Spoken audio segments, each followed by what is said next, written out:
أبو يجي شيء شيكو وحيرنينا هذا كور وحكون دعدو يري سدح دباتو وحوها ضد لعان أو أبط يحاسي حمو صلحين دنيا لعان أو كوض حول لعان وها إيمد سدح هذا واحد أقون لعان معناه ضدنا مو صلحين يعني هنتنا ملهين أقوننا ملهين هذا نضاف فيرس وسدح الشيء رادين نلاش إن مجا عيالته أقونك كنتي إن أبط إيه وحيالته إيه إن هنتي يالته نكا مركب حيو سدح ذا دبعتها كل عضي سدح ذا دبعتها مركب كل عضي dadkii uu la tashtay wuxuu yiri saddexda dhibaato ay haysatay maxaynu sameynaa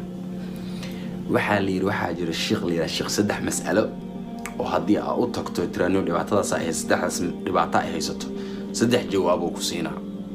ninka wuxuu isir marka Allah ilaahay hada adduunka wax kala kuma haysid ilmaana ma haysid hantina ma haysid aqoonna ma lihide bal ninka sheekha la sheegay sheekh saddex mas'alaha u tag